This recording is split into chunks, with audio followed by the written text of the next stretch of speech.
I'm Jonathan Horn. I'm Cody Atkinson. And I'm Matteo Schlapek-Savillo, and this is the 110 Percenters podcast.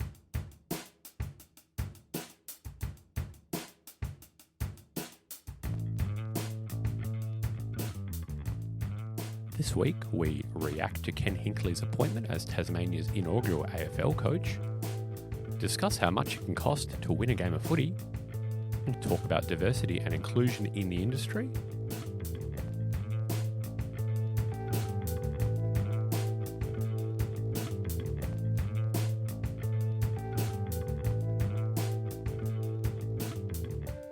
Hello and welcome to 110 Percenters, the footy podcast. My name is Matteo Schlapek-Savillo. I write the 1 Percenters newsletter. I'm joined as ever by Cody Atkinson of the ABC. Cody, how are you, mate? Yeah, not too bad, Matteo. How are you going? Yeah, we're well. It's warm without being quite sauna-like in the studio this week.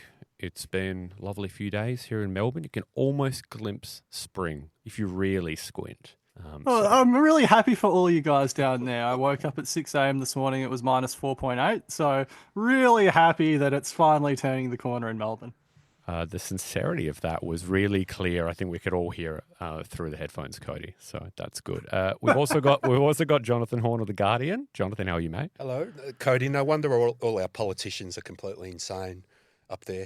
Barnaby Joyce last night, what a performance. Well, yeah. But the problem is, because don't they say that actually people can get crazy if it's too hot? Yeah, right, sort of near the equator. Apparently crime is usually up in summer and stuff like that. So if it's too hot's a problem. Too cold is clearly a problem as well.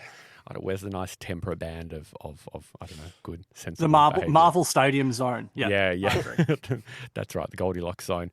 We are also joined this week, very luckily, by the podcast's first guest ever, Marnie Vinall of the ABC. Marnie, how are you, mate? Oh my God, that's an honour.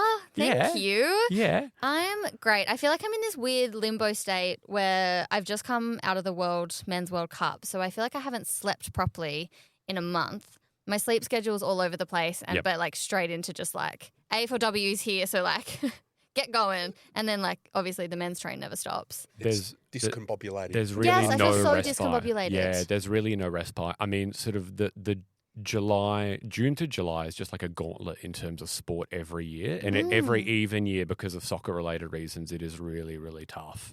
Yeah, games. Oh, yeah. Like I'm so excited. Yeah. But my whole body is just like bracing. I haven't given the com games one bit of bandwidth in my head. Yeah. I should, because there's great stories there. But yeah, I haven't even got around to thinking about it. Yeah, look, it's a bit, our steak is too juicy, our lobster is too buttery, right? Yes, There's too much sport on this. No, but I totally understand.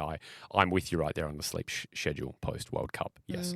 Sad it's over, but relieved to get some sleep back, I think. And now we're less than a year away until the women's, which is the main event for some of us. Yep, that's right. Yeah. Well, and if you can believe it, tomorrow I think marks 1 month until the English Premier League comes back. Oh my God.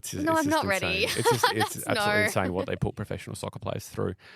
Seeing as Marnie is the first ever guest we've had on 110 Percenters, we thought that we'd start a new initiation for those who would join us. So, Marnie, are you ready for your Fast Five? So you asked me beforehand if I'm happy to do this, and I straight away was just like, yes, absolutely. And I was like, I'm actually really bad at short answers because I love nuance so much. They don't have to be. We love long answers. Yeah, exactly. Yeah. Okay, great. They'll be fast. Yeah. And 20,000 words. We are not concise, so great. That is Perfect, no problem. perfect. All right, tell us about your favourite club, AFL and or local. Darabin Football Club. Excellent. I cannot say hand on heart that Essendon is my favourite. It is the one that invests the most, takes the most emotional energy from me, I would say, and the one that consumes me the most. I have an Essendon tattoo, like I'm all in. But if I just pure love, Darabin Football Club. I feel like, Huge shout out to Darabin. Yeah. Oh, yeah. And just the type of place where like, I feel like I breathe easier just being around that club, even like at being in the outer, and I'm like, these are my people, like this is my community. I'm not going to overhear like a homophobic slur. We're local, so we were already trying to get our daughter in there. Oh, and she's 3, so I dare say she's probably 10 years away from playing. But she'll likely be coached by one of the races, like a Emma Race or Andy Marr or their kids even, who are just the most incredible footy players in the world. Darcy Vesio, recently gave me a shirt, a Darabin Falcons shirt that they had designed. So I just, everything about that club. I love that. That's a great answer. And yeah, grassroots community footy. That's where it's at. Favourite current player? Well, Bonnie Toogood is my, it's always just Bonnie Toogood. I probably Sophie McKay, but no, Bonnie's my true answer. Too good by name, too good by nature? Yes. Favourite past player? Oh, God. We can return to it. I feel like I've got to say Ben Brown. Am I allowed to say it? But he's like a good friend. Is that Colleague Ben Brown, former colleague Ben Brown. Yeah, I'm gonna say Ben. You once wrote an awesome piece on Waller. Yes. So he I would imagine as a Bombers fan would have been a favourite as well. Yes, we love Waller. He's obviously gone to the grassroots. Yeah. Yep. Yeah. Happy that he's happy. Yep. Yeah. Sure. And we love Ben Brown on 110%. I would be so surprised if anyone here did not love Ben Brown. Yes, Yeah. I think that would be somewhat surprising for our audience, but who knows? Different strokes, etc. Favourite commentator, past or present? I love Dwayne Russell. I really love Dwayne. Yes, Marnie. Because I also love that he's so stupid sometimes. Like, I love that is someone who does not overthink what he says. He's earnest. He's so earnest. Communicates excitement. Yes. It is the number one part of the job, and he does it fantastically. Yes. Correct take, Marnie. He cares so much and he does so much prep, and then he's just way too hyped up on sugar and milk and just the stuff that comes out of his mouth. It's I love delightful. it. Did you see his reel from the other night where he went home after the footy and apparently he just has like a brood of cats? Like 6, I think I counted 6 cats. I reckon Dwayne's been mentioned on every episode of our podcast so far too. Yeah. We had the story of him driving to Geelong without any radio or music, just the sound of the engine. Just raw dogging, thinking of lines. Oh, that is such a good answer, Marnie. I'm so glad you We said need that. to, in a coming episode, we're going to do a book review of Dwayne's book. Oh, I love that. Well, we have to get Dwayne on. I mean, we have to, as if there wasn't enough incentive to grow our listenership. Can we It's separate the get book growth. review segment and the Dwayne being on segment? I just think in we case? can. I think we can, Cody. Maybe we do the book bit after we get Dwayne on. Yeah, I cool. thought then you were going to ask, can we separate the art from the artist? And finally, Marnie, favourite footy moment? Actually, I've got my answer for this. So it was Essendon AFLW's inaugural game. They played it at Marvel Stadium against Hawthorn, and I'm working that game. So I am taking my fan hat off. I'm taking my Essendon fan hat off, but keeping my AFLW one on because it's a big moment for the Hawks girls, and I'm feeling that too. Like I can feel what they are feeling and their fans are feeling. Essendon win, go down to the rooms. And I'm still just like, oh, yeah, no cheering in the press box. We all know that. This is a win for AFLW. It's not a win for Essendon Bombers as far as, like my professionalism is going. But then they start to sing the song and I start to cry. And so I turn around to leave because I'm like, that's wildly unprofessional. And I just run straight into Dave Barham and he puts his hand on my arm and he goes, Marnie, you're allowed to enjoy this. That's my favourite moment. Love it. Yeah. That's real good. Yeah. That's why I've been a Dave Barham fan for a very long time. And maybe I'm clouded with bias because he is such an AFLW person. But, important to me. Safe to say you've set the bar intimidatingly high for future Fast Five segments. Oh, nice. So, future guests, start preparing now, I reckon. In the back of my head, I was like, how many names can I drop? That was the most important thing. Yeah, well, if you had some internal KPI for that, I hope you reached it. Let's talk about some footy, or some different kinds of footy, perhaps. Round 19 produced some mundane results and also some fascinating ones. Geelong beat St Kilda. Adelaide became the first away side to win at the SCG. Port gave Freo a scare. Melbourne prevailed over North. Collingwood won their 5th straight game against Carlton. Hawthorn thrashed a Richmond side that looks ready for the beach. The Dogs consigned Gold Coast to an 8th consecutive defeat, and in what can only be described as the upset of the season, Essendon defeated a wayward Giants to record just its 2nd win, overtaking Richmond in the process. More on that later. But we begin somewhere new for the pod, Tasmania. That's where on Monday morning, Ken Hinkley was announced as the inaugural coach of the Tassie Devils. The former Port Adelaide coach will now lead the AFL's 19th club as it attempts to establish itself in the league. It's a fascinating appointment, and we're going to begin today's show by talking about it. Jonathan, I'm going to start with you. Is Ken the right choice? It's an interesting question because the press in the last 48 hours it's almost been like a love-in for Ken Hinkley in the last 48. He's a very popular man. And in terms of, it feels like there's been a shift in the narrative around Ken since, compared to when he was actually coaching. It feels like that narrative has shifted. And I think a lot of that has actually got to do with his media work and the relationships that he's built in the media. And that sort of matters in terms of the narrative yesterday. Like it felt like yesterday in his 20-minute press conference in Hobart that he just won over the entire press pack and also the Tasmanian footballing public. I think they to this point they couldn't have played it better. Mm-hmm. Is he the right coach? I think that's a question we'll probably go into in a bit more depth. But from a PR perspective, they've played it perfectly so far, I think. Cody, tell us about your response to this appointment, which seemed to be a rather long time in the making. Yeah, it's a bit of a weird one. I don't like the breaking news thing. I'm sort of a bit allergic to it. I like the finding out when everyone else does. I don't like looking up spoilers, but a few people that I sort of trust suggested to me a couple of years back that Ken might have half an eye, or Tassie might have half an eye on Ken. And you sort of dismiss it because at the time he was with Port and before his exit. So I sort of put that in the basket of, well, that's just nice footy rumour. And it kind of felt like they were waiting for him to confirm that he was keen to finally exit Port and to, build that media profile a bit. I think Ken is a very, very good communicator. I imagine most of us have chatted to him before, and when you chat to him, it's nearly a bit. He's so affable.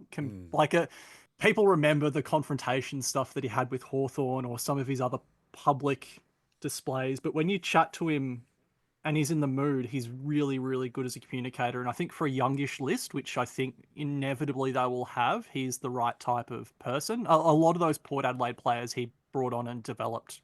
He's got a long history in and around footy from community level to AFL level, played VFL, of course. He knows about player movement. He was the first player ever traded.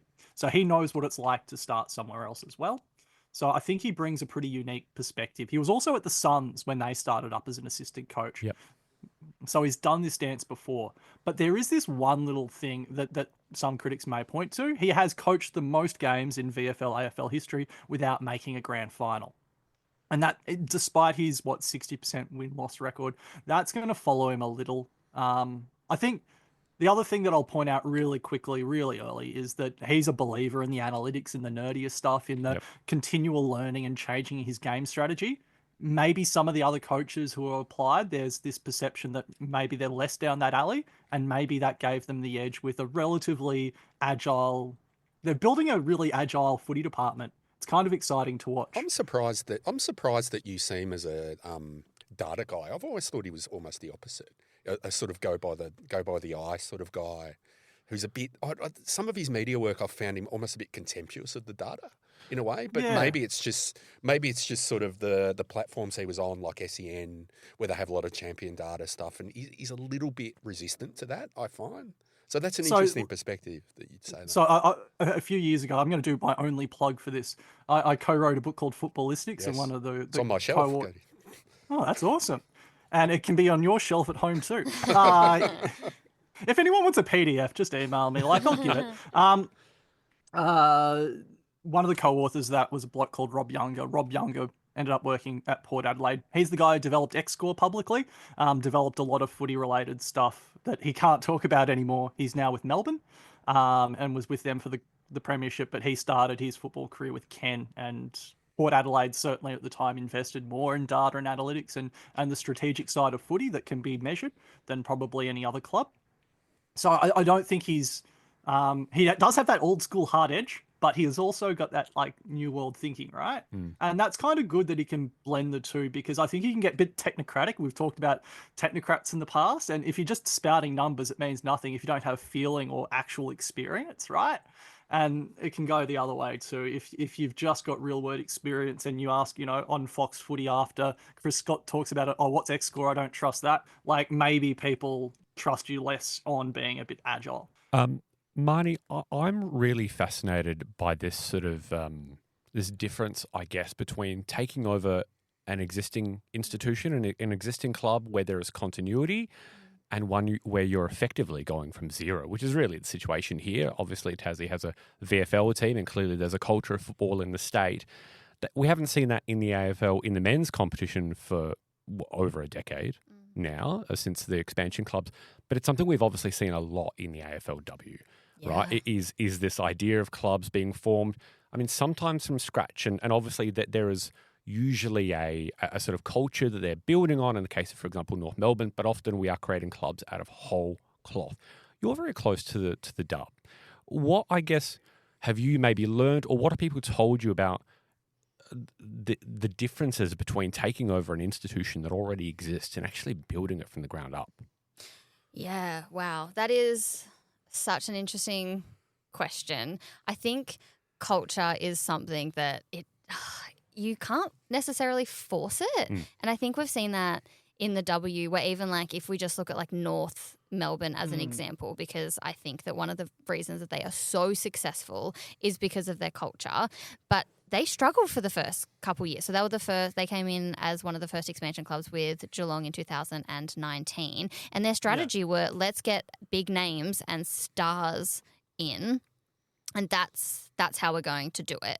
But instead, then Scott Gowan's left, Darren Crocker comes in, and Crocker is like, no, this is the game plan, and these are the players that fit this game plan and this system, and these are players that don't. Like Georgia Nansgorn is arguably Essendon's best player. She was delisted from North during that time. Like we saw good players leave.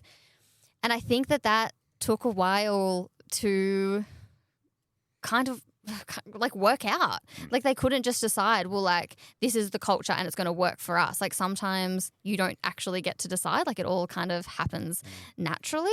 And the clubs where you kind of try and force it, even AFLW as a whole, I think that they're like, okay, well, we're this new and exciting product and we're this league that's going to be fearless.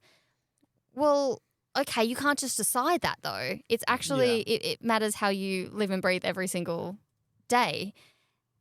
And so some of those early successful clubs had those cultures like shared. Melbourne like lent heavily on Darebin again, and then you've got Brizzy with Craig up there, and it was like essentially the Queensland state team. There might be something in that, Definitely. Oh, and like Brisbane and Craig, I think is a really good example because I think that Craig is such a fascinating coach, and honestly, one of the reasons that side is so successful. But he's Swiss national coach. Oh, I love him so much. He is, but he's so much led by those girls and by those women. Like even just, I mean, it's such an iconic moment of like AFLW history when Emily Bates won the Best and Fairest, and up on stage she said, "If I was going to win, Craig, you said you'd do a shoey," so he drank a mimosa out of his shoe. And it was just like, you could tell in that moment though what kind of culture Brisbane had, where it's like, he is a very strong, hard coach who doesn't take any kind of like, you know. You can swear if you want. Okay, he doesn't take any shit. He doesn't you're on the line. He doesn't take any shit, and he's like, I would not want to be on his bad side. Like he dropped players because they went out the night beforehand. Like he's not some kind of easygoing coach, but he is so also driven by the culture of those girls, and he's so tapped into that. And I think that's why they're so successful, because like it sounds kind of naff to be like, oh, you can go to work and be your whole true authentic self. But it actually is very, very important. Yeah. And it's like they weren't like, okay, well, you're AFLW players now, which means that you play AFL and this is how AFL players behave. They were like, okay, well, this is how AFLW players behave. Sure. Yeah. Well, and I guess there's a skeptic might say, well, culture is just winning. That's just what people say when you're winning, right? But that winning has to come from somewhere, and it has to come from that sense of shared mission and input. At the press conference announcing Ken, the Devils chair, Grant O'Brien, he said that the club focused on the 3 C's. Interestingly enough, culture was not one of them. No. Character, care, and connection. But really, I mean, culture is the sort of thing that overlays all of that. And Jonathan, I think that the arguments for Ken, you know, you can look at the finals record, but then say, well, okay, I mean, realistically, when are the Devils going to be playing finals? You know, will Ken still be the coach then? But I think the strongest arguments for Ken as Devils coach, they all run through this road of, well, he's actually a culture builder. Players love him. He's still in touch with apparently Tom Lynch, is still regularly in contact with Ken Hinkley. And I think I think things like that are what. And this is an unusual job. This isn't a normal coaching job. So, like you say, the X's and O's don't really matter as much with this job. I think it's a job. A lot of it is. I mean, the ability for a 59-year-old man to connect with a 17-year-old male footballer is vastly, like, that is a hard thing to nail. Yeah. And it's one of those things that he does really well. And it's one of the things that whoever was going to get this job was going to have to do well, to connect not only with a kid who's still at school, but also with his parents, also with his managers, also with his partners who are going to come over and have to study and work and things like that. And I think that was a huge part of this, is that maybe some of those coaches in the mix, that wasn't their strong suit. Without going fully into it, I just think that because Kenny's got his flaws as a coach, and that's all on record, I think. But I think that his strengths play to exactly what Tassie's looking for. And retaining those young players is almost going to be the number one task. I think retention is exactly the word. I've been seeing the word salesmanship a lot in the context of Ken, and I think that's part of it. And he is affable, and he's a chatty and friendly guy, and I think that's certainly part of it when he's really trying to kind of build consciousness of the club in Tassie. But I think it's also implicitly a recognition that the Devils are going to be fighting a difficult battle for player retention because in the medium term, 90 or around 90% of the players they're drafting or the players that are going to be on their list are probably going to be non-Tasmanian. If you just look at the kind of demographics of where sort of get talent, more than 10, you'd think. No, 90% is probably wrong, but sort of 3/4 of the list is going to be non-Tasmanian. Yeah, and I think this is an interesting one because I Marnie, you've spent time with the Giants recently, and I've certainly talked to them over the years. They describe their culture a bit as like a country club. Like it's a country footy club. It's not like it's a hybrid between a high performance AFL setup, and certainly they've got like the weights and the programs set up for gear, but because they're sort of isolated in an AFL desert, Tassie's going to have that similar sort of vibe. So culture at all levels of leadership, men's AFL coach, women's AFL coach, footy boss, all that type of thing is going to be super important. And it's something that GWS cultivated really well with both their men's and women's programs, is you can see the kids that they draft. I don't know, there just seems to be a common theme. They go for certain personalities. I think they go for certainly in the men's, very extroverted personalities. And there's a real kind of common thread with that club that Gold Coast never had. I never saw, like from one year to the next, that Gold Coast, there was a sort of discernible, this is who we are, this is what we want to be. I think GWS did that. They haven't quite cultivated the fan base in their men's program, but they have cultivated, and that's something I think that Hinkley will do. Is he will target. He loves drafting kids from the country. He's not one of those coaches that very few sort of private school boys in Ken's team. If you go through, and I think that's really deliberate. That there's a certain type of personality that he likes. A kid who's not going to get homesick. A kid who's probably maybe grown up a bit more in the country, a bit more mature than maybe their equivalent at 17 or 18. Perhaps with more experience in dealing with adversity. And I think you'll see that in the way they target their players at Tassie. I also think some of the appeal is that during his time at Port Adelaide, there was almost this like chip on his shoulder against the AFL, especially when he was fined for doing that plane. He was fined $20,000. The objectively hilarious plane gesture. But he was kind of like outside the camp a little bit when it comes to the AFL house and that fraternity. Whereas like, however you feel about Buckley, I feel like he's more inside the tent. He's a company man, isn't he? Yeah, and I think Tassie would want someone with a little bit of their chip on their shoulder against the AFL. They want someone who's against the mainlanders. Which is what the basketball Tasmania did. Yeah. Basketball team. It's a sort of us versus the mainland thing, but I wonder if there's a thread to be tugged, and I wonder if Ken, he's 59, as he said, and he pointed out that, Fags are 65. There's still a lot of time to win that grand final or whatever. That, tugging on the thread of the fact that I'm sure a lot of Tasmanians would be quite aware of the perception, perhaps, that the AFL have not made this particularly easy for Tasmania with all the conditions they've created for their entry into the competition. So I wonder if there's a bit of a sort of, stuff you kind of mainlander, stuff you AFL house, and Ken might be up for some of that. I think there's one more thing. Sorry, am I talking over people here? Mm-mm. This is going to get edited out by me at the end. So I'm allowed to do this anyway.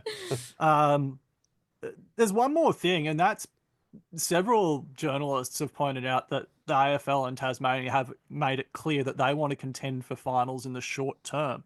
Like, Ken is not that long-term development coach. He's a good figurehead to sell. You don't need to sell it to Tasmanians, but you need to make sure it's a competitive proposition, because we've seen crowds at Bellerive and they've averaged less than, say, Monica and about the same as GWS. So, if you've got an unsuccessful team, it's going to be a hard proposition to get out to Bellerive on a cold winter's afternoon with the howling breeze off the Antarctic coastline. It's going to be a hard watch if they're not good, and they're going to try to get good. I think they're overcooking it personally, but I'm willing to reserve judgment, because that new stadium's not going to be ready until 2031 at the earliest, but probably not.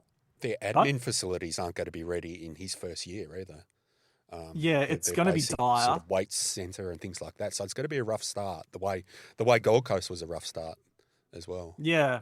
Exactly the same, and Gold Coast lost so much talent. We might have to ask Sam next week, knock on wood, about Brisbane and their retention issues when they were training over a flood.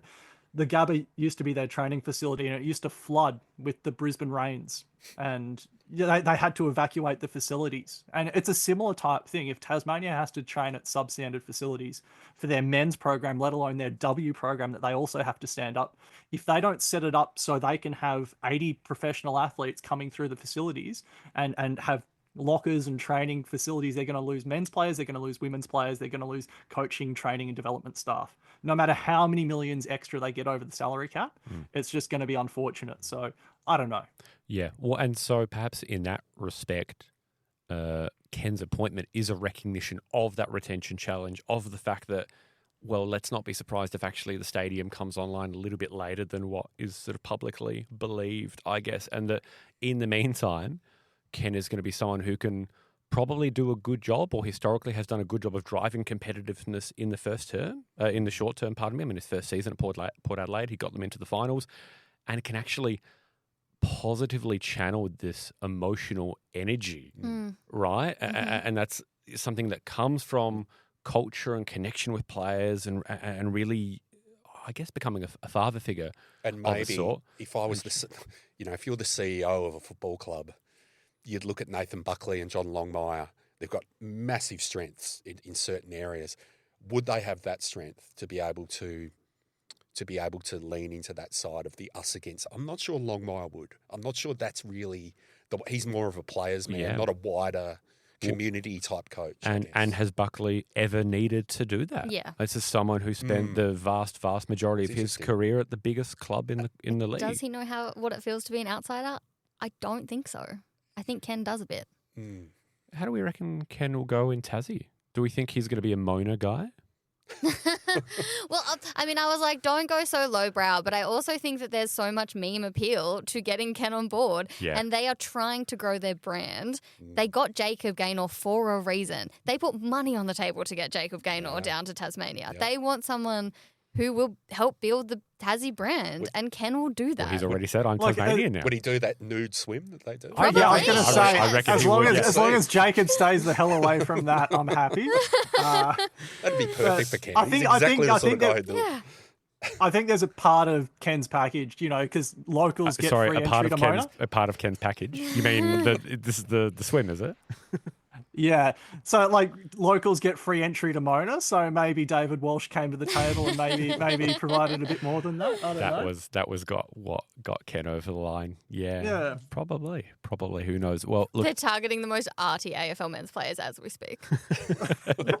Yeah. Well, look, Cody Waitman, Alex Pearce, Cody Waitman, Darcy Moore. There you go. There's cabins you can stay at Mona. My friends, we went down to Tassie a few years ago, and you can it's got personalized artwork there. They've got art that they don't show in the gallery, just reserved for these cabins, and like their ridiculous amount of night. I reckon that's where Ken's going to be living, and he's just going to be set up in his own personal art gallery. I reckon that's where they're going to be setting up to have interviews with, free agents. Yeah. Probably. Yeah, artistically inclined free agents when they're coming out of contract.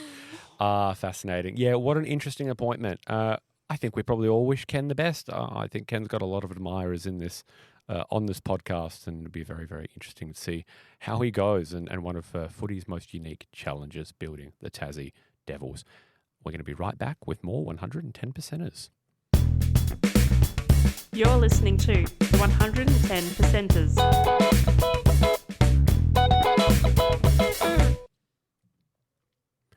Welcome back to 110 Percenters, the footy podcast with Jonathan Horn, Cody Atkinson, me, Matteo Schlappek-Civillo, and this week, Marnie Vinall.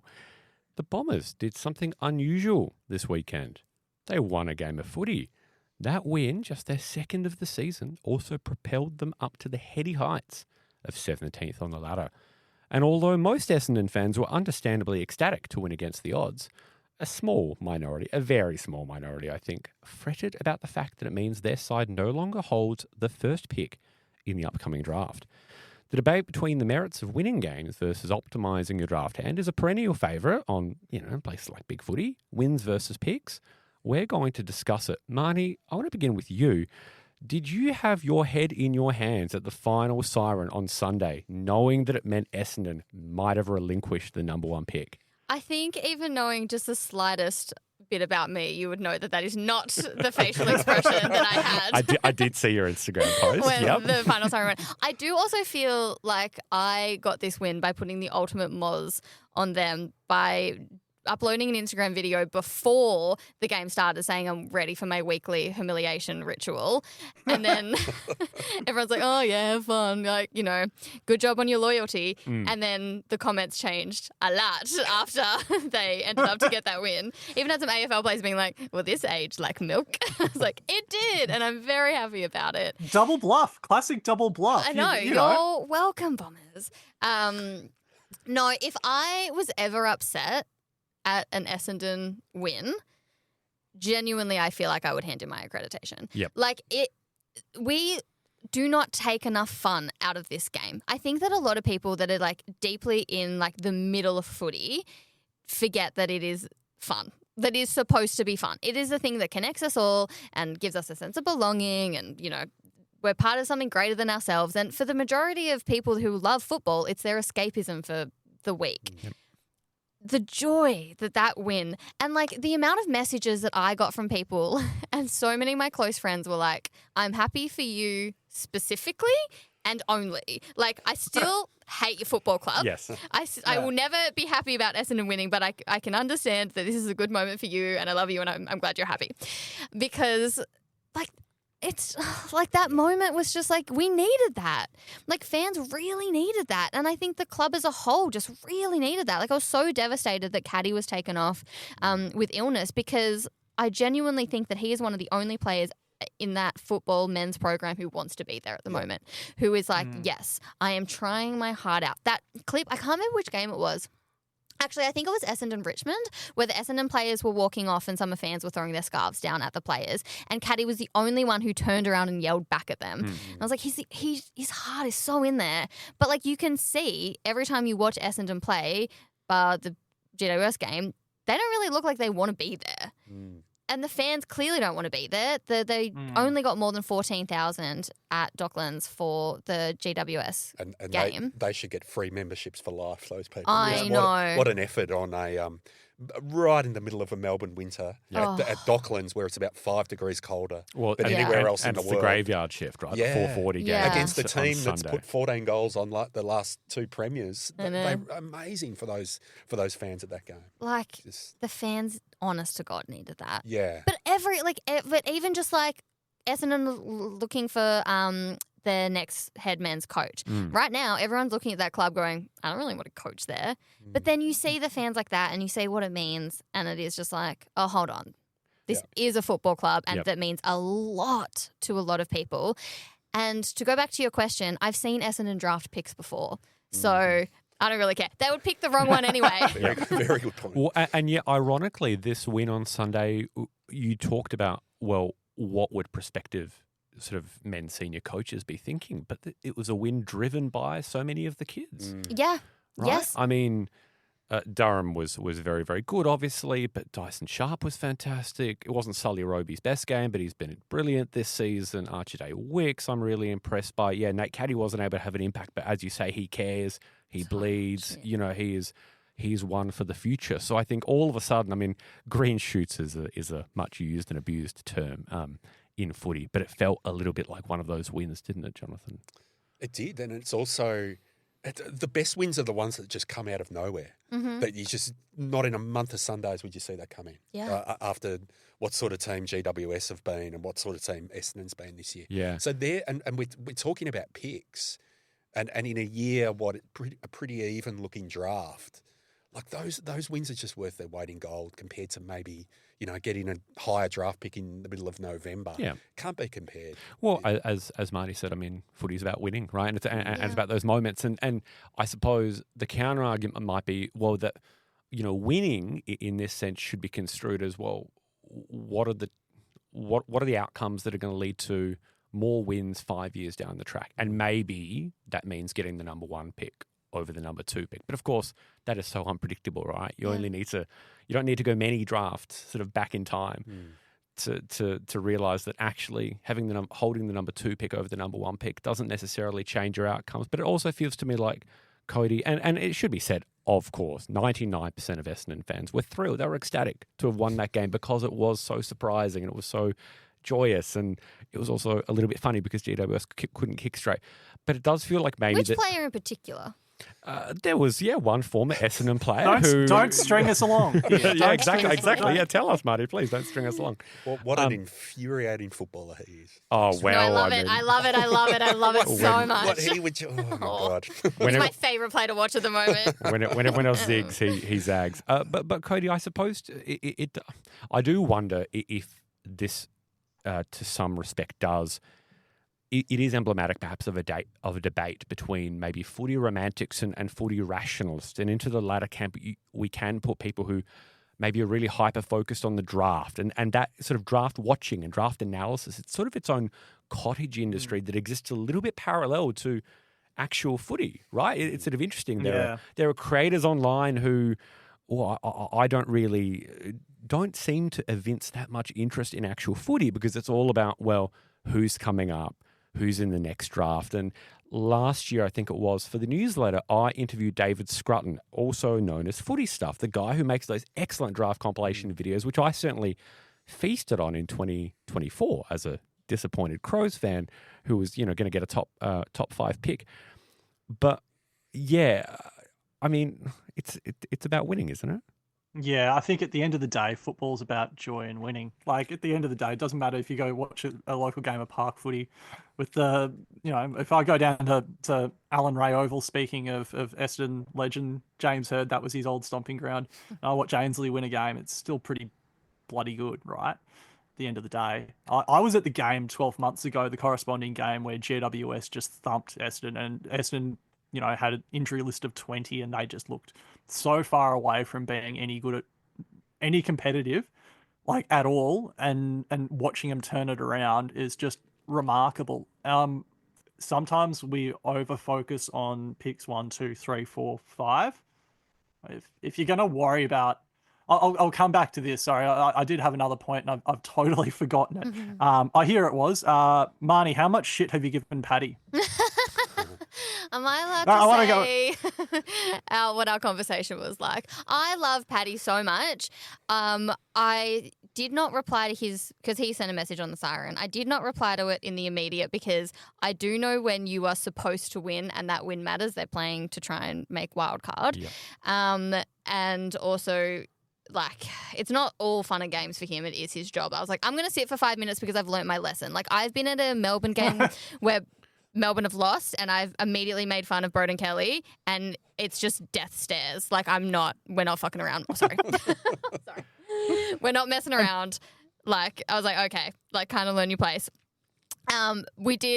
he did call me at 7 a.m. the following day, and we did chat for about an hour, and the vibes were very different between us, is all I'll say. I think that GWS very much, that loss sucked for them. That loss proper sucked for them. No joy. No joy. It was actually amazing that Kingsley was so measured afterwards. He was actually, it's almost like it was a performance piece. Maybe he actually... I keep telling you guys, he's actually like a really reasonable person. It's just occasionally he gets caught on camera. I think anyway. Maybe I could be wrong. Maybe he just blew a gasket. It was something like an integer overflow, and it just went back to zero or something in his mind. He was entitled. His anger. Cody, I want to slightly change tack and also perhaps give you an opportunity to get on a particular soapbox, which I'm very excited for you to stand on in this week's pod. I want to take you back to round 2023. Final game of the season, North Melbourne played Gold Coast. And if North Melbourne lost that game, they would have had pick one. So they might have picked Harley Reid. Instead, they won by 35 points and they overtook West Coast on the ladder in the process. And it was the difference ultimately between North picking first and second in that draft. And the seemingly different trajectories, and we're talking now in July 2026, of those two players, picks 1 and 2 in that draft, Harley Reid and Colby McKercher, has rekindled that debate. I think perhaps among some North fans, I think you could definitely, throw a ball and hit a North fan who was advocating to actually lose that game. I mean, do you think that that results like that can have long-term implications for a build? Look, I think back in the days of the priority pick, the conversation's very different. Like if you had to lose and get an extra top 3, top 5 pick, I think there was that realization. I remember the Liam McMahon goal that Richmond kicked Jordan McMahon, sorry. I also remember a Liam McMahon goal somehow, a Jade McMahon, pick a McMahon. Anyway, I remember that one, and Richmond fans were genuinely upset because they lost a pick, and Melbourne fans were pretty ecstatic. And I'm pretty sure it was it Brock McLean came at that one? Or was that the Tom Scully pick? Either way. No, I think Brock McLean was the one who came out and said they were tanking. So they got Scully and Trengove, but pick 3 and look how well that worked out. Pick 3 was Dusty. So who won out of that? Yeah. So like that Harley Reid pick, right? So there's a lot of hype about Harley, and I'm not going to go into it. I think a lot of people think he's the best player from that draft class. I think at the time, there was a bit of thought that Jed Walter was probably the most promising key position prospect of the last 5 to 10 years, and maybe he hasn't shown it fully at AFL level yet, but bigs take a while. You've also got guys like Nick Watson, you've got Caddy. There's a lot of talent from that draft that came a bit later on, and this kind of goes to the fact that the number 1 pick is rarely the best player in the draft. In fact, you can probably count 2, 3 number 1 picks that you would call the best in the draft. And it's often teams will tank or maybe manage players late in the season. No one tanks Brock. They'll manage to get that tier of talent. There's often a tier at 5, 7, 8. I think last year no one wanted to trade pick 8 or 9 because there was just such a severe drop-off, right? Yep. But it kind of gets away from the point that if you destroy the culture to a certain degree beyond it, like you can blood players if they're injured, but there's a certain level of manipulation that kind of gets to, you break what it is to be a football club at a certain degree. Yeah. But yeah, I think, you wanted me to have a hot take on Reid? I was hoping for your Harley Reid hot take. That's fine. We can save it. No, I'll give you a 5-second one. I think Harley Reid is a fantastic player with a ceiling almost as high as any other in the competition. I don't think he does the team things yet. And I think that might come. He's 21 years old, but he doesn't really defend. He doesn't run with his player. He's all attack, but he's not a good enough kick to justify it. He's not who I'd have as a redraft number 1. Wow. But that's just my take. I'm often wrong about these things. I think he could develop there. His ceiling is 8 or 9 All-Australians. His floor is, I don't know, fringe 22. And that's a huge variance. And his variance is probably bigger than anyone else in the competition. And I think there's a lot of people that love the highlights, but they probably don't look at the lowlights. And that's where our footy analysis really struggles, is we only ever focus on the ball. We never focus on play off the ball. And that's because football is just so big of a game to watch. It's almost impossible to focus on defensive structures when there's a guy flying through with the ball in hand looking to hit a player on the lead, right? What are you meant to be looking at? Sorry, Jonathan, you were going to get angry with me. And No, disagree. not angry. It's an interesting perspective because we watch footy so differently. You and I, Cody, like you're so much more measured than I am about watching footy. You're data driven, and we're using different sides of the brain when we watch footy. You like the sizzle reel. You like Harley Reid grabbing the ball out of the centre. Harley Reid. Yeah, I think he's one of the best young players I've ever seen. Harley Reid, and I think that he's a very rare occasion where if it's the final round of a year, suddenly you start thinking about the T word, and it's interesting. It'd be interesting just going back to that with that Essendon game on the weekend, if it would have been a different reaction if that was the final round of the year. Yeah, sure. Compared to and if there was a Harley style prospect in this year's open pool. Because in that North Gold Coast game, it was all very clear cut, like win this and we get him, lose it and we don't. So that Essendon, it's a bit more blurry with that. There's still 5 games left. The positions could still easily switch. And also this draft isn't as I guess stacked with talent, it seems, as Reed's was.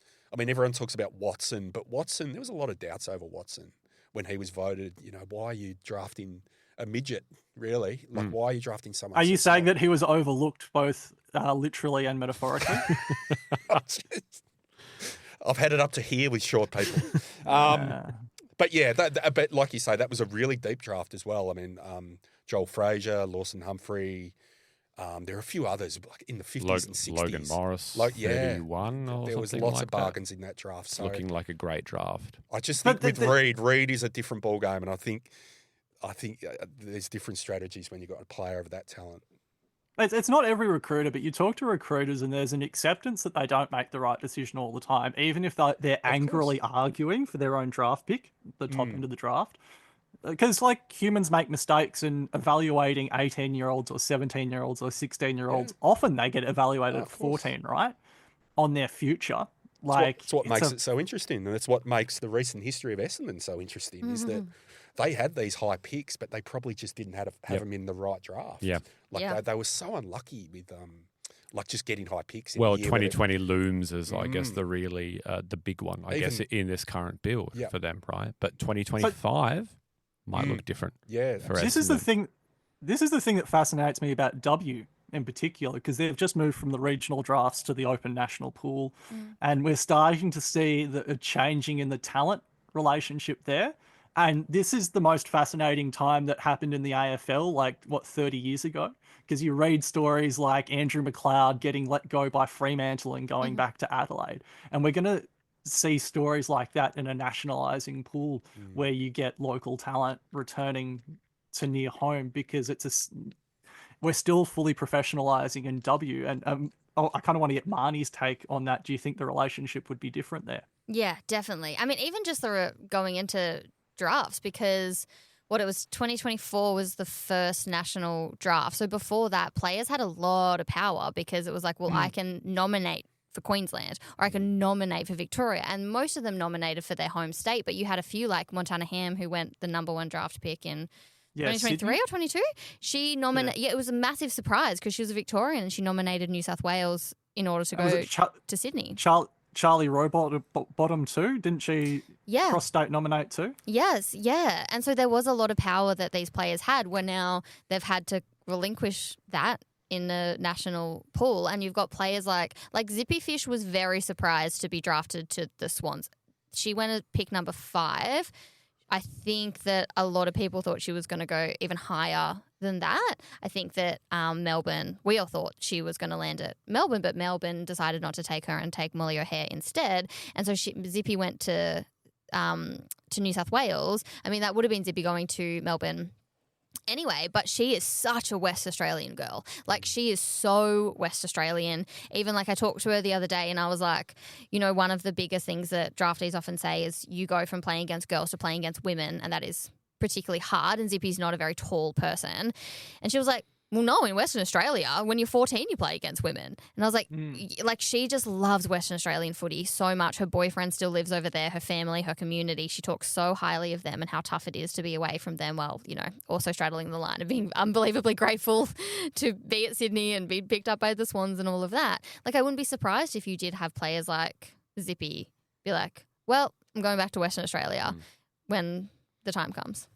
I think I'll just hop on that too, because there was a draft a few years ago where I think there was a slight surprise that the Giants overlooked Cynthia Hamilton, who's similarly short. So maybe the Swans are trying to market the short queens.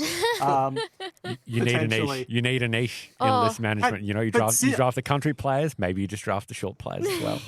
Yeah, because I did comms of Cynthia like years and years ago. She would have been 15 and nearly best on ground in a women's grand final for Queanbeyan, and it's a similar story. Growing up playing against the best, I guess Harley did that too a bit. I think he started playing seniors at sort of 16 around Tongala, something like that. Yeah, and and he played VFL at 17. Sorry, you go, Mark. No, I was just thinking. Also, when we talk about just like, okay, well, the best player, like we rank them like 1 to 10 or whatever, 1 to forever. But I do think that like different clubs need different players. And talking about Harley and how he's a sizzle reel, I mean, West Coast have a wait list to get memberships. They're not struggling to get people to games. He would be better suited there to GWS, who are desperate to have sizzle reels and to get people going to games. Or North, maybe. Or North. Yeah. And then at West Coast, well, as you were saying, like you need a player who's going to do the team thing. So maybe he's not the best suited. And had West Coast drafted, I don't know, Colby McKercher or Dan Curtin or whatever at pick number 2, I would say the wait list for season tickets would still probably have been just about as long as it is today. Yeah. Yeah, it's a good point. There's certainly a commercial element to this as well. But, can I go into my most controversial firefighter-esque take on Harley Reid? Yeah. Great, please. You know he's never won? Like, he's never won at junior level, at under 18 level, at rep level. His teams have never won. Never won what? He doesn't play winning basketball, Cody. His Pioneers finished, 11th and 12th out of 13 when he was under 18s. Vic didn't win junior. Yeah, like every level, his teams haven't won, at least at the high elite level.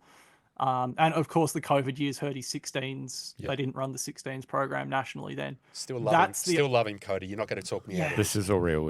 I'm not a wins guy, right? I'm not a rings guy, but I think we're so far into the West Coast experience with Reid, with them still struggling.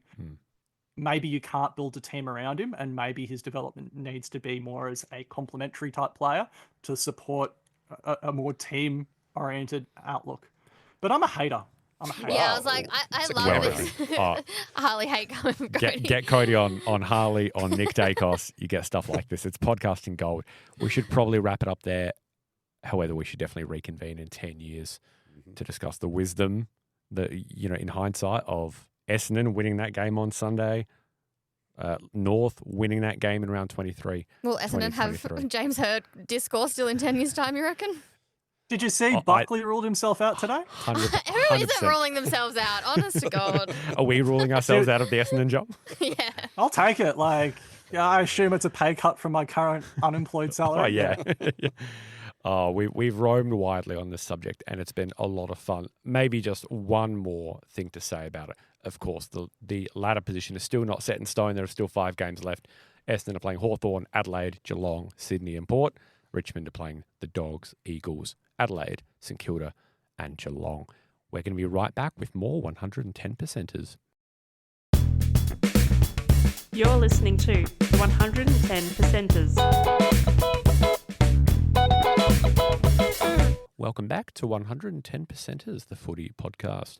We invited Marnie on the pod this week because we wanted to chat about footy, but also because she's one of the most perceptive writers and commentators that we have when it comes to the social issues surrounding our sport. Footy and sport more broadly are reflections of the society around us. While some like to pretend that it sits in a bubble, it does not. So we all thought that it was worthwhile to have a chat about some of the issues that matter.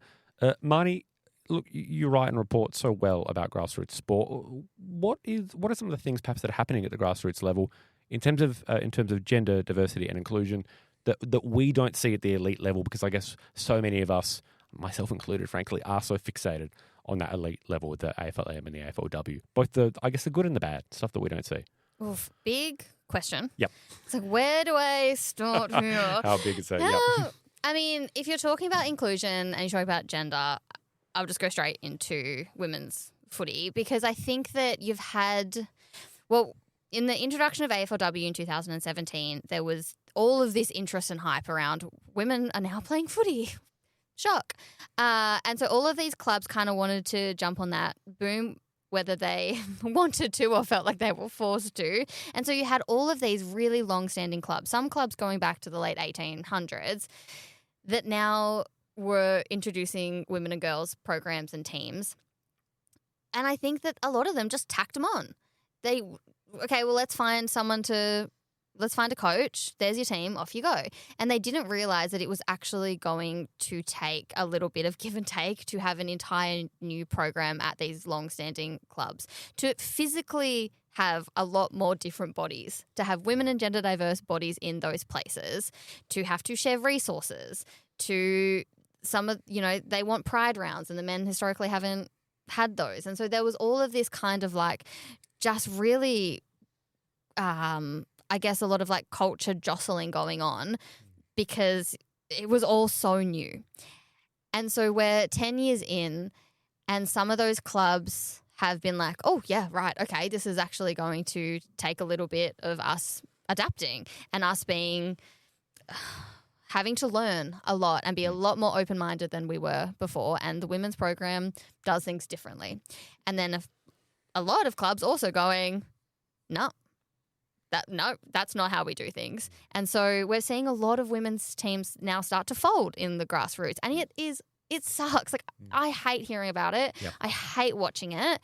It sucks so much, because I think that there's so much emotion right now wrapped up in women's footy. You cannot talk to anyone who loves women's footy without hearing about older women saying, I never got to play as a kid. I now get to play. This means so much to me. I went and saw Emma Race, who's 50, run out for her very first game of footy ever earlier this year, when she ran out for Darabin AFL Masters. She cried. We all cried. It's so emotional. She's, when do you see a 50-year-old crying, running, playing, because they get to run out and play footy? And then you get all of these kids who are just growing up, and that's just normal that they get to play football. There's so much emotion tied up into women's footy. So it's not just, that women's team's folded. They gave it a go. They gave it a crack. Didn't work out. Too bad. It's really heartbreaking, and it really does send ripples through the communities in which they exist, because these women are like, well, we feel let down by our community. These are the people that we're sharing our towns with, and you don't care. So it's, What about, like, you've written a lot about country football, for example, like outside of AFLW and things like that. What about the ones who are doing it well? Yeah. Like, what constitutes doing it well, do you think? Is there anything unique that the clubs like that are doing, or individual presidents, captains, coaches are doing that the unsuccessful ones aren't doing? Yeah. It's wanting to adapt.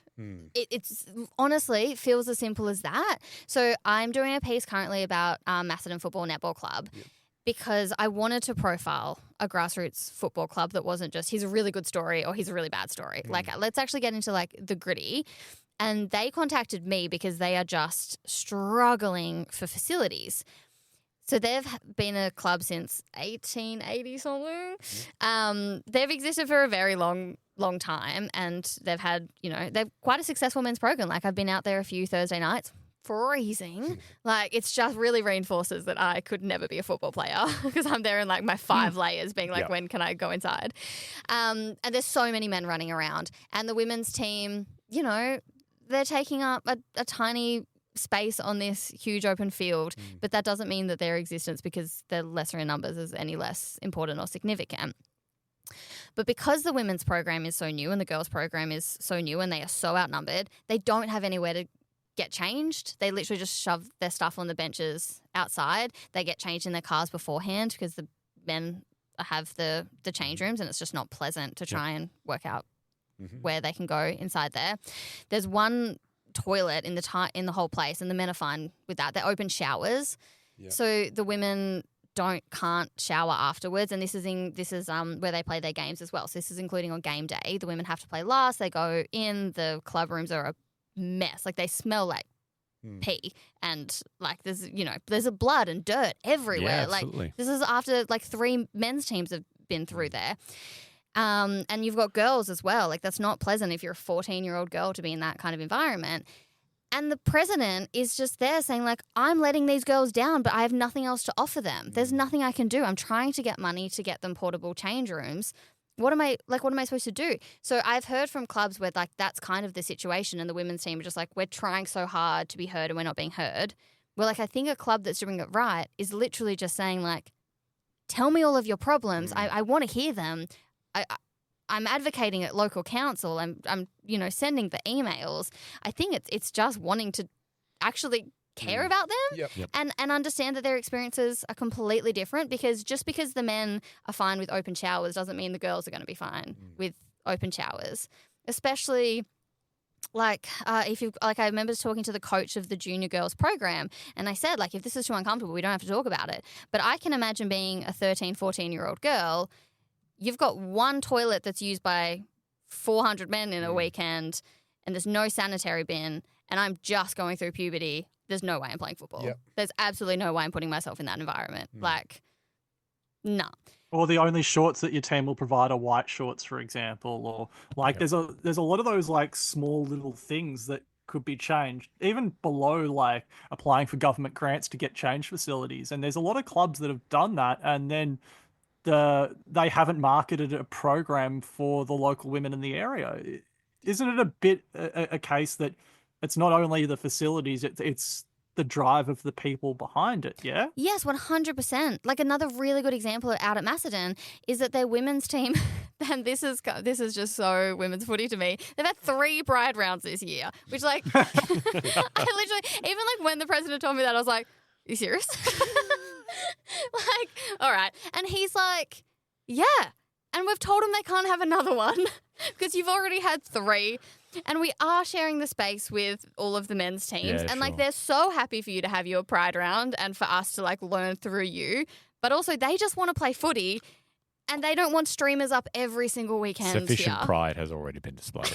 And, like, yeah, there's so much give and take. And it is also the women's players in that situation being like, okay, well, yeah, if you're listening to me and I feel heard, then I'm also going to listen to you, rather than having just this, like, complete jostling of, like, 2 programs that are just so completely different because one's born out of queer roots and the other one is as masculine as you can get, I would argue.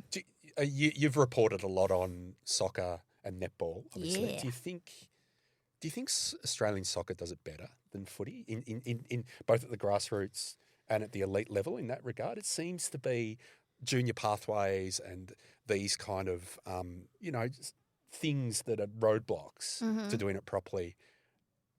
From my experience, that certainly netball does it a lot better, but that soccer does it a lot better as well. Would you find it? Well, that's the other, like, biggest issue that I would say when it comes to grassroots is they don't feel like the AFL have any idea what's going on. Yeah. So the AFL has control over every, like, if you want to be a football club, you're affiliated to the AFL. Like, it's very hard to exist and to survive if not. They have full control. But a lot of these places feel like the AFL have no idea what's actually going on. And they're the beg and call of the AFL and the AFL's rules and what the AFL want and the AFL's funding, and the AFL decides, well, it costs this much for Auskick and this is where the money goes and blah, blah, blah, blah, blah. Where, like, with soccer, I do think it's a little bit the history is just so different. Like, the history of all of these clubs and the ethnicities and how much they're tied to, like, place and community and they're not to simplify. Speed of growth too. And not to oversimplify, but it kind of feels like a lot of people involved, a lot of the men involved in soccer in Australia know a tiny bit about what it means to be an outsider in the context of Australian sport, right? Yeah. It should be mentioned that the AFL does not want or lack for resource, and there have been, like, programs. Like, I've got the latest annual report, AFL annual report. This is what my bedtime reading, and I go to bed at 9 a.m. these days. $230 million in cash and cash equivalent assets right now. Total assets of 863 million, net assets of 544 million. Do you think this is million, do you think the AFL could maybe go a bit further? Because I hear numbers like that, and surely they could stump for a few portable change rooms, if not shower block facilities. Well, I mean, they're sending 10,000 plus Sharons to India. I was just going to say. Like, honest to God, when I read that, Yeah. I was like, can the women's programs have them? I don't know. Yes, I think that funding and resources, and we know, like, the AFL is a not-for-profit. They don't pay taxes because they're a not-for-profit. Well, you know, I don't know the ins and outs. The main tax one, the commercial one, whatever it is. Well, but it just feels like, I mean, outside of Queensland and New South Wales, the AFL treats Australia like a saturated market. Yeah. Right? As if there's no more growth to achieve when there's almost half the population, Yeah. you know, who could sort of be tapped into it a little bit more. And the amount of times I put to the AFL, like, problems that are going on, particularly in, like, women's community footy, and what I get back is, yeah, but look at the participation. Look how good the growth is. Not talking about all the teams that are also folding because, yeah, you've got more women and girls signing up than ever. Why don't they want to stick around though? And it's like they've literally ticked it off. Okay, well, participation's up, all good. They don't have to actually resource that participation. But like I'll say, as the Northern reporter, north of the Murray reporter, women's footy and girls footy, I think, is considered better up north than it is down south, as compared. And part of that is traditional structures. And part of it is they just invested early. I think Queensland had the first full-time women's staffer at AFL headquarters at a state body. 31% of participants in Queensland are women, 29% in New South Wales and 21% in Victoria. Is it just that it's easier to build sometimes when you're still building the plane versus trying to retrofit it a bit? And yeah, sorry, man. No, I was just, I think one of the reasons that, like, Queensland women's footy goes so hard, and I think one of those reasons is because they didn't want all those women and girls to start playing rugby. They were like, we want them to play Aussie rules, so we'll do it properly. Same in Sydney. We're in Melbourne and Victoria. It's like, well, we've already got them, so they don't have to care as much. I don't know. Yeah. Marnie, I'm pretty keen to, well, obviously we've got you for this week's show to chat about the upcoming AFLW season, which is coming very, very soon. 19 days, I think. Very nice, correct, when we're recording, which will be probably 18 or 17 by the time you're listening to this. We are going to talk more and do a sort of more fulsome preview of the season. But again, while we've got you, tell us about your, I guess, I don't know, hot takes for the upcoming season. Tell us about how you're feeling about the international game. I guess both how excited you are and maybe misgivings you have about the scheduling and where the game will be played, etc. Yeah, sorry, again, that's a little bit freeform, but perhaps let's maybe start with the international game and then move into the season more broadly. I was so surprised when they announced that they were going to do this because this is something the AFLW community have been asking for years. It's something that the fans wholeheartedly want. It's something that the players have been wholeheartedly calling for. So actually having AFL make a decision in our favour was a little bit of a shock. Like, I'm not going to lie. I was like, I actually feel a little bit listened to right now, and I'm not used to that feeling. But I feel like it's a little bit of the passion tax that's going on here where AFL are a little bit like, yeah, well, be grateful you get it at all. Because the game is scheduled at North Sydney Oval, which, in my opinion, it should never have been.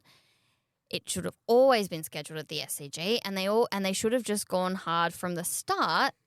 They should have told the public, we're taking this seriously. This is going to be a spectacle. Like, why would you not want to be there? Rather than getting on their knees begging for fans to come, and then fans go, okay, well, is it really going to be that good if you're begging me to go to this thing at North Sydney Oval? The game's sold out, which is a shock to none of us. Like, it's absolutely not a shock to any of us. But also, if you look at the research of AFLW fans, most of them are deciding to go to games that weekend. They're not deciding a month out. But even so, market it like you got to get your tickets and build all this hype around it and make it like the fanfare. Because even just like them telling us, like, well, the data is telling us that it will only be half full and we don't want a half full stadium. Okay, but you thought that you were only going to get a few thousand people to the very first inaugural AFLW game, and then it ended up being a lockout. There were people outside that couldn't get in. There's a track record of the AFL not really understanding its own women's competition or in a way. Trusting it. And almost inadvertently, they're sending a signal that, exactly, they don't trust us, so why should supporters really? If the AFL doesn't really believe in it. And there's so many reasons other than crowd. For me, I'm just like, but broadcast. Like, if you're serious about this game and you're serious that you want to make it an annual thing, don't you want good clips? Don't you want good promo? Don't you want, like, zoomed in, close up is what they're called. Don't you want close up vision? Don't you want this to be able to go off on social media? Because right now the vision of AFLW games is not good enough for it to go viral on social media unless it's like an Ash Centra bounce. Like, there was a moment in it would have been Adelaide and Melbourne at the finals last year, and it was Kate Hoare tackling Ebony Marinoff, and immediate, like, that happened and everyone in the crowd just went, oh. I haven't seen that clip once because the vision's not there. The cameras aren't there. You like, the broadcast is also, it matters so much. Have it at the SCG. And to you, can I just, I was going to say, can we also just say that North Sydney Oval in general, it's a bit of a joke that it's being used given its dimensions. It's like, we talked about a postage stamp, but it's only, like, the centre square is only 30 metres long. Like, you wouldn't put up with it for the, like, honestly, they didn't put up with it for the men. I think they didn't even hold men's preseason games. They went out to Drummoyne, which has a tree in the boundary or something like that. Like, and yet we expect it to be good enough for the women's game. I think that's the biggest thing, because Henson gets really good crowds in Sydney. It's got the best crowds in the country, and they didn't look for, like, the heartland. And instead they've gone to North Sydney, which I think is closer to some broadcast facilities. I don't know. I find the whhole thing. Sorry, Jonathan, you were gonna go. No, I've forgotten my train of thought. I guess the question I was going to have is that marketing spend in terms of the W has always felt underutilised. And also unfocused. And poorly done. Yeah. Would you agree with that? What? Last season, I asked Emma Moore, I said, who are we targeting? Yep. Who is if the target market is a pie, who are we targeting? Who's the top of the funnel? Yeah. Money, everyone. And I said, no, if it's a pie, how much of it is kids? How much of it is adult women? How much of it is men's and what fans? Was her answer? What did she say? Everyone, Money. We're targeting everyone. Yeah, that's... And I'm just but you can't even tell me. Well, yeah, that means we're targeting no one. I saw the advertising campaign for this year. What's your take on that? I'll hold mine. Okay. But... okay, so even the honest to God reason that I am also so annoyed about the SCG move is that I wanted to just enjoy this game so much and I didn't want to have to feel disgruntled. This marketing campaign that's come out that is our rules, our game. So it's all about how AFLW does things differently and writes its own rules. I am so aware that so many fans love it, and I don't want to be a Debbie Downer all the time. But my first reaction was it comes on the screen, like fans will stay in their allocated seats and then it's like crossed out because we make our own rules and we sit on the hill. I'm like, you're just repackaging that we have to sit on the hill.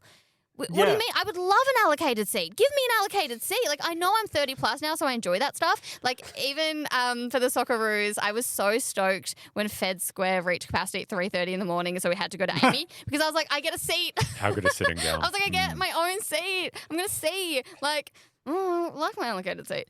And even just, I find it a little bit patronising to be told we're making our own rules when...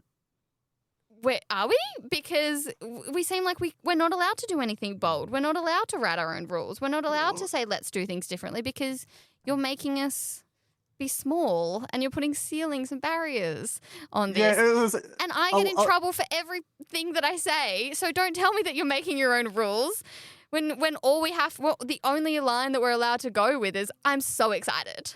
Like it's come a long way, but like by the same token, like I think one of the lines is like the players connect directly via social media or Instagram, and is that part of the function that not as many newspaper writers, there's not as much feature writing about the players themselves, so they have to reach out directly. Like, there's a lot of things that are like multitudes here. But like, I was going to say just before, and I know we have to finish up soonish, Jonathan and I probably remember a time, I certainly remember a time playing under 9s and under 12s footy, and there would be girls in the same team as us. And that was the case. It was mixed footy up until I think under 14s, and then women had to stop playing. It's refreshing to even be able to have this conversation in a sense, because it was so segregated and so forbidden for so long.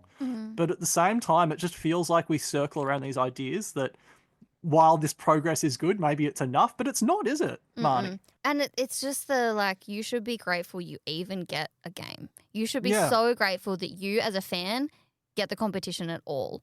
Like, that is what we're constantly being told, like, through so many different messages. But the amount of times that I put questions to the AFL and it's a version of that that I basically get told, I find it so patronising and just not good enough, because it's also like, what? And I'm so sick of having to always go back to this comparison. But imagine if Football Australia said, sorry, Matildas, you've only got crowds 6,000, 7,000, which is the crowds that I was going to when I was in my late teens. Even 10 years ago, they were only getting a few thousand.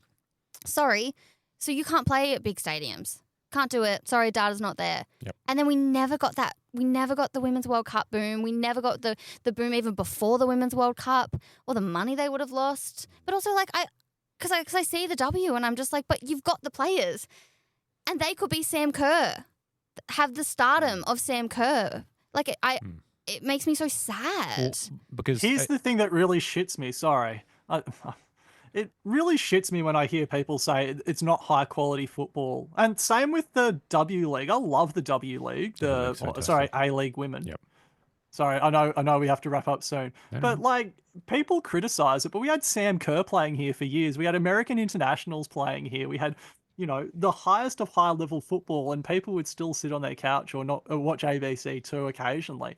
And the same thing with AFLW. We've got some amazing athletes, and it's really high quality. And to see, armchair critics saying, it's no better than under 14s, it's just unrealistic expectations for one. But it's also, I just think they're missing a trick. It's also what you're saying is, you're copying it from dickhead trolls online, which is another case in itself. But when it's sort of implicitly being said to you by the people running the competition, that's a huge problem, isn't it? When they are the ones who don't believe in it, and they're sort of saying that to you, not as sort of rudely as someone online would, but that's. And it's just, I don't know if I'm wrong in this opinion or not, but it's just something that I've been thinking about, because I just feel like that there is a massive I feel like I'm in two completely different conversations around the league when I am having conversations with fans, and then I'm having conversations with stakeholders and people, in and amongst AFL house, is that so many people who make decisions for the men's game at some point in their life was just a pure fan, was such a fan of that game. We don't have anyone in AFL house who is ever known what it has felt like to just be a fan of AFLW and to know what that feels like. Because Laura Kane is our closest, because she's been amongst women's footy for a long time. But since the introduction of AFLW, she's been a key stakeholder. We've never, those people have never known what it's like to be a kid and a fan of AFLW. Because the thing that, I get so disgruntled because I love it so much and it means so much. And I genuinely think that it changes our perception of women in society. It changes how I feel as a woman in society when I see them do what they do. I care about it so much. And there's obviously a fan hat that I wear and a journalist hat that I wear. But even when I'm wearing my journalist hat, I know what those fans are saying. I can empathise with what they're saying because I go and sit in the stands and I am one. I don't know. Well, Marnie, you of course do more than, pretty much anyone to actually bring attention and positive attention to the women's game, but also just about our grassroots game and the progress that's being made in terms of diversity and inclusion. So we thank you, and thank you so much for coming on the show. There's so much more that we wanted to ask you, but I do feel a little bit like the dad who's rocked up to his, kid's friend's house or whatever and said, sorry, it's time to go home or something. We've got to wrap up. Talk about the women. We're out of here. Yeah, well, I've sort of been glancing out of the studio doors. I think we're still in the clear. But, of course, The AFLW season does start very soon. Sunday, the 9th of August, St Kilda versus Carlton, 4:35 at Marvel. Scheduled before the men's game. Doubleheader. It's a What? doubleheader. That's Yeah, exactly is it right. doubleheader? It's a Is we got a doubleheader. better It's term doubleheader. for it? Yeah, it's doubleheader. The feature, I'd say feature presentation, and then you've got the, It's the Troy before the Odyssey. And there the is- after dinner show. Thank you. I was not confident with that joke. I like that. Thank you. And the international game, Australia versus Ireland, is Saturday, August the 1st at North Sydney Oval. Of course, Marn will have to get you on during the season, I reckon. That would be great. Maybe a very, very quick around the grounds before we do sign off on what we're working on and what we've been reading, Jonathan. Sam Doherty's got a book out. Comes out next week. So I interviewed him today. We're doing a story on him. He's got quite a story to tell. Sam. Yeah, absolutely. He does. We'll be doing that on the weekend, and a little bit more on Kenny tomorrow for a Guardian column. Yeah, fabulous. Marn, you mentioned that piece on Macedon. Yes, I've completely spoiled it here, so I better actually get pen to paper and file that to the ABC. Yeah, no, I know. Well, but it's a commitment device. You've spoken about it on the pod, so you've got to write it now. Yeah. Anything in the pipeline, Cody? No, you're shaking your head. No. I'm working on like 4 things like normal, and like every week I mention a piece that just isn't going to come out. No, so it does this week, usually. okay, here's one. I'm doing something on centre bounces and what's changed since the rule changes. And the other one I'm working on is I found out the other day. I'm going to get gazumped, so I'm going to edit this bit out. I found out that the playing number is an Australian invention. And it's arguably Australia's greatest invention. So I'm going to dive a bit into that and how the playing number has shaped so many different sports, but we don't know that it's got a local origin. Wait, the playing number is in like... The number on the back. Yeah, of the yeah, jersey. on the back of the jumper. Wait, Yeah, oh. Messi's number 10. Yeah, it was Wi-Fi, invented the in cochlear Queensland. implant, Jude Bellingham's single- number 10. goon bag. Yes. and the plane number, all Australian inventions, if you can believe it. That's great. We'll be looking out for it, Cody. I'm writing about Ben Keys this week for the newsletter. Cool. He's playing his 150th consecutive game and his 150th game for the Crows. I just think it's one of footy's best story, and I also think it tells you a lot about what clubs sometimes miss when they're rebuilding. Glue guys like Ben Keys. So there, now I've said it, so I have to write it now. That'll be fun. In terms of recommendations, please, everyone who's listening, read Mim Birch's piece on her Substack about Patrick Voss. It's fantastic. Maybe not everyone agrees. You know, Marnie, obviously you're an Essendon fan, and there's a reading of that piece which is anti-Essendon in a sense, but it's a great piece, and Mim's Substack is fabulous. If you do not value your time, play the footy redraft game. Done by a friend of the show, Sergeant Butane. Sarge, you've done an amazing job. it's a 1 million cumulative seasons have been played. Speaking of games, can I do a humble brag? Yeah, of course you can. Squiggles rate my ladder. Yeah. Yeah. Top of the ladder. You're top. Yeah.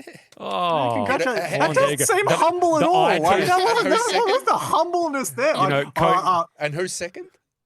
Who is it? D. Russell. Oh, Our man Dwayne. So Cody, this is.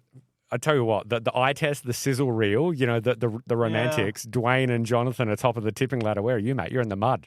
That's where you Yeah, are. I probably am. Like, I need to go on more insanely long car rides with nothing but my thoughts for company. Yeah, correct. I will say Greg's done a great job on Footy Redraft, and I've helped him through it. I might even try to organise a bit of a contest to listeners here for those who can prove maybe the most unique path. We'll try to get you something Yeah, for love that. that. Love And that. if you've got any suggestions for it, funnel them through. I'll give them to Greg and we'll try to get them incorporated. Yeah, great idea. No, big ups to Greg for that. It's a lot of fun. I don't know how highly I value my time, but I've not played it yet just because I'm scared that my entire life will be ruined, basically.